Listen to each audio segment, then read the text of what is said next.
A landmark advancement in professional sports. The Flyers have opened a rage room in Wells Fargo Arena. It's a place where fans can unleash their anger. It allows fans to go in and just smash stuff inside the disassembly room. It's the first ever rage room in professional sports.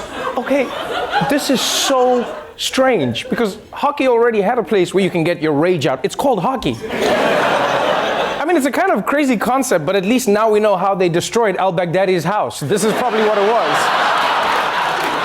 But still, this is an interesting idea, right? Fans at sports games, right, in Philadelphia can go to a room and then smash things to release their rage, which is actually pretty cool, except for the fan who's gonna walk into the wrong room at the stadium. Just like walking, bzah, bzah. Oh, this is accounting. Oh, second on the left. Oh, my bad. I'm so sorry. I will tell you this though, this room wouldn't work if you let an African uncle into the room, yeah. Because they're not gonna smash anything. Yeah, knowing my uncle would just take all the stuff home with him and be like, I'm going to take that and I can take that as well. They're like, sure, you have to destroy it. Okay, I will destroy this TV by watching it every day, Ever since Parkland, people have been asking, how can we protect kids in the classroom? And now one school district might have an answer. As the nation continues to debate the prospect of arming teachers, one Pennsylvania school district has decided to arm its community with the most basic of weapons, rocks. Every classroom in the Blue Mountain School District is now equipped with a 5-gallon bucket of river stones for students to stone an armed intruder. If an armed intruder attempts to gain entrance to any of our classrooms, they will face a classroom full of students armed with rocks, and they will be stoned. Yes, they will be stoned. That'll stop these school shooters from committing adultery in medieval Europe. This is such a dumb idea. It's like bucket of rocks is both the idea and the metaphor for how dumb the idea actually is. Like, you realize with rocks, all the shooter needs is a helmet, and then he's back to being the most dangerous person in school. And besides, even if the kids have rocks, if the shooter whips out paper, that beats rock every time, so... Ever since Parkland, people have been asking, how do we protect our kids from school shooters?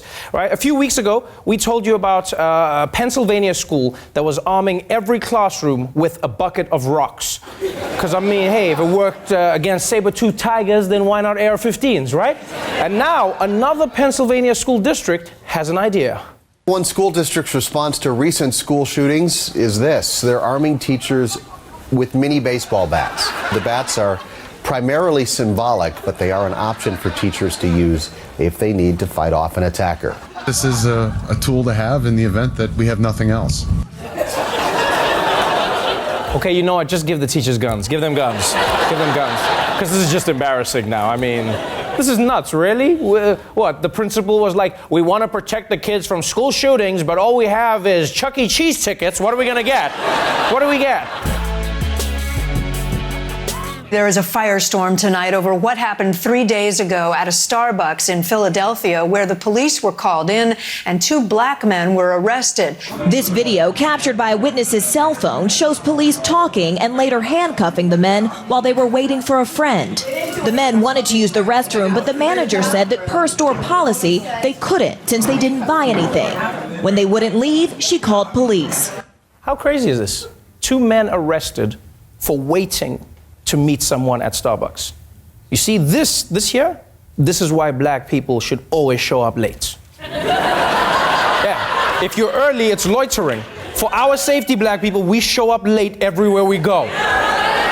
In fact, maybe this got me thinking, maybe it's not true that black people are never on time. It's just that we only know about the ones who show up late because all the early ones got taken away. Maybe that's what it is. And I know there were some people saying, well, why were these guys in Starbucks doing nothing? Huh? Why? Well, because that's what Starbucks is for. Everyone is doing nothing. Everyone. Starbucks is basically a bus station with espresso machines. That's all it is. In fact, the only mistake these black guys made was not using the tactics of the white man. That's all they did. Yeah, when the manager accused them of doing nothing, they should have replied, actually, I'm writing a screenplay. That's what I'm doing. But look, if I can get serious for just a minute here, I will say this. Do you have any idea what it does to a person's dignity to be arrested? by bike cops. Huh? Think about this. Think about this. Someone calls the cops on you, and instead of driving up with sirens wailing, all badass, they're like ding, ding, ding, ding, ding, ding. And how do they even get you back to the station, huh? Do they throw you on the back of a bicycle built for two? And now you're in custody, but you have to help them pedal? You're just there at the back like, man, this is some bullshit, man. This is some bullshit. We look adorable, though. We look adorable. After the situation at Starbucks, we've heard multiple stories about people getting the cops called on them for being black in public.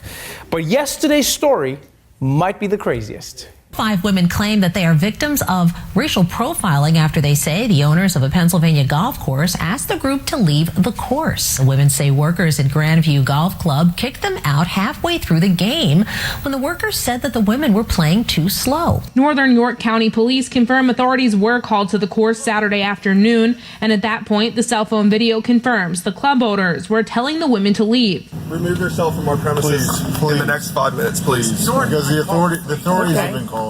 Well, I'm sorry, but this is insane. These dudes called the cops because a group of black women were playing golf too slow? Like, black people can't win in America, right? If you advance on white people, you're a threat. If you run away from them, you're suspicious. And now they call the cops on you when you take your time? It's golf. That's what golf is for. Like, you know what the problem in America is? Is that white people call the police like they're asking for the manager. It's like, this is unacceptable. Unacceptable. I demand to see someone who might shoot you. Come on. Now, luckily in this case, the police handled it correctly, and there were no arrests. In fact, I like to think the police only showed up because they didn't believe that there were 5 black women playing golf. They were like, Marty, bring the camera. This is going to be insane. Like, I'm glad that nothing happened to the women, but I would like to hear the sports cast for that. If only there was an announcer who was like, okay, so they're teeing up and, a race war is breaking out in the 4th hole. These douchebags have never seen black women before. Oh, the cops have let them go. Very nice, very nice. Tim Murphy has spent his whole career fighting abortion. He's part of the pro-life caucus, and just this week he co-sponsored a bill to ban all abortions after 20 weeks, which is why this story is so insane. A vocal pro-life congressman from Pennsylvania is now right in the middle of a scandal. His former mistress claims Republican Tim Murphy urged her to get an abortion. Oh, and the same week he puts up an abortion ban, this dude's timing could not be worse. He's like, let's ban all abortions. Yeah! And she's like, I'm pregnant. Oh, all right, we got to get you to Canada because these crazy assholes just banned abortion. We got to get you there right now. Right now. Just so you know, Murphy's mistress wasn't actually pregnant, right? It was just a scare, which makes this even funnier. The guy didn't even wait a day. He didn't even wait a day to confirm it before he abandoned his entire belief system. Tim Murphy would make the world's worst spy. He'd be undercover and some dude would be like, hey, are you Tim Murphy? You got me. I've been secretly leaking our secrets to governments. You'll never take me alive. Sign that pill. I'm just delivering your pizza, man. Oh, yeah, thank you. Oh, thank you.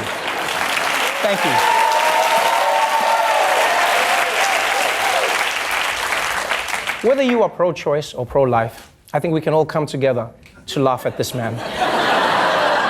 Because when you see how hardcore he claimed to be against abortion his entire career. But it always has distressed me when sometimes these arguments come out about pro-life or pro-choice or abortion.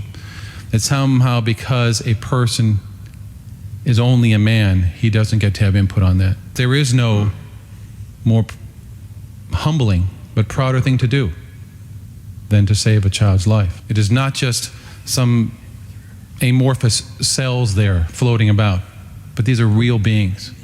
Real beings. And he's a real asshole. Real asshole.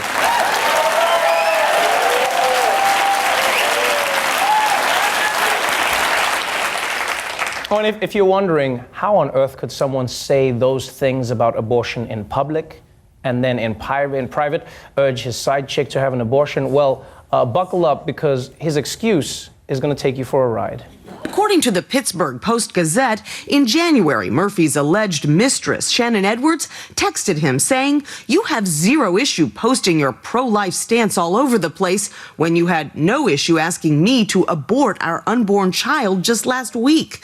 Murphy reportedly responded, "I get what you say about my March for Life messages. I've never written them. Staff does them." Wow. Wow. This guy's my favorite. It was his staff the whole time? Like for years, he just read whatever they put in front of him? Really? Abortion is murder. That seems harsh, guys, but okay, I'm reading it. Whatever. Like, what a unique excuse for a leader to use. I don't believe it. My staff just wrote it. What if the leader of ISIS tried the same thing? "We will chop off the heads of all the infidels." Wow, all. You guys are rough. Oh, you guys are... This is crazy. Oh, whatever. I'm just reading the prompter. I'm doing my thing. Whatever. So after the scandalous news broke this week, today Congressman Murphy made a big announcement. Breaking news right now in our politics lead. Embattled Republican Congressman Tim Murphy of Pennsylvania, we are told, will resign his seat effective October 21st. Oh. It's such a pity that Tim Murphy terminated his career before it came to term. Such a pity.